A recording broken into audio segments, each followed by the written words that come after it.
Niya. Okay, so good afternoon. I'm Gab Peras, People's Journal tonight at Sports Corner PH. Kay Sir Paolo muna. Sir Paolo, with this 2 days na ng action pa lamang ng Asian Shine Sambo Championship, gaano ba kayo kaniwala na of course, yun yung mga batang Sambo players ay pwede sila at par at caliber sa mga international Samboists? Yes, isang malaking patunay na po ito kasi marami na tayong nakuha medals. I think 3 silver, tapos meron tayong dalawang silver, 3 bronze. Tapos may pang championship pa tayo mamayang gabi, mamayang 5 o'clock. So hopefully makuha ito. Itong naglalaro ngayon, hindi pa ito mga member ng national team natin. So grassroots pala ito, mga ano pa lang ito sila. Talagang hindi pa ito yung 21 na best natin na national team.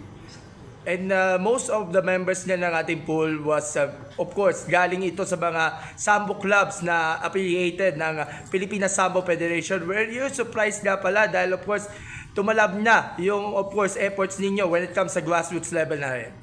Yes.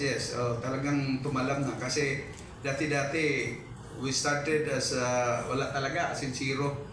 Ngayon, nakikisabayan na sila. Actually, kanina tuwan-tuwa ako kasi like Mongolia and yung mga athlete natin, nakikisabay na sila. Actually, yung kanina, may gold na tayo sa lalaki sa combat.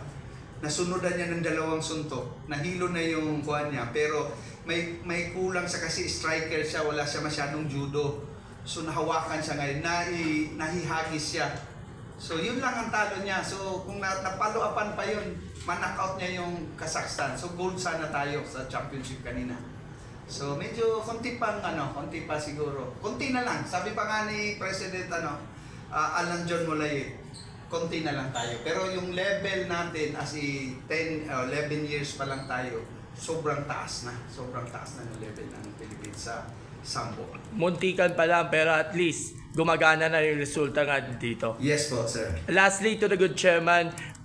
Chairman, alam naman natin yung vision and realizations ni Sir Paolo when it comes na sa pagbuo ng mga grassroots programs na rin na of course, sumunod sa mandato ninyo na grassroots to gold, gold to greatness. So, were you, of course, excited sa mga magiging plano nga ni Sir Paolo na full support ka para sa ating grassroots program through itong hosting na rin at para ma-attract pa lalo yung lahat ng mga bata na mag-engganyo para dito sa sport na Sambo. Thank you.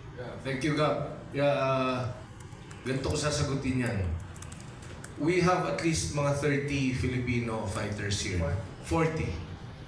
So, ang pananaw ko ho dyan, pag sinabi natin bakit ba nag-host ang Pilipinas at ang Philippine Sports Commission at NSTIAC ng mga events na to, ito ba ay talagang sports? Ito ba ay tourism? Or ito ba talaga ay patunay na bagay na dapat lang gawin natin ito? Kasi I don't think we can afford to send, 40 young athletes to competitions abroad. Lalo na kung nasa Europa yan.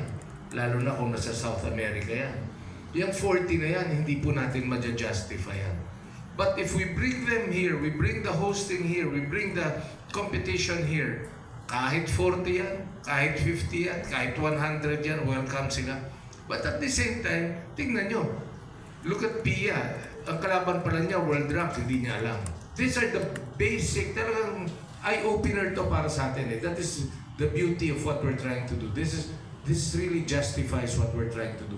Yung Grassroots to Gold program natin, sinasalang kaagad natin sa opportunity to compete against the best, di ba? Sa mga sa Sambo, sa world standards ng Sambo. So thankful ako and once again I congratulate Filipino Sambo. Nakita ko silang lumaki. Nakita ko lumaki itong sport na to kasi 6 years ago, when was Alabama? 6 years ago? 4 years ago. Nakita ko yun nung magkasama kami ni President Pao sa World Games. Tapos tinitignan ko na. A few months ago, I was also in Davao to check out their program. So ganoon naman ako if pag nakapa na natin, the word is kapa, pag natansya na natin ano ba potential nitong sport na to, then it is better and easier to support. So thank you very much and congratulations to Sam. Thank you so much po.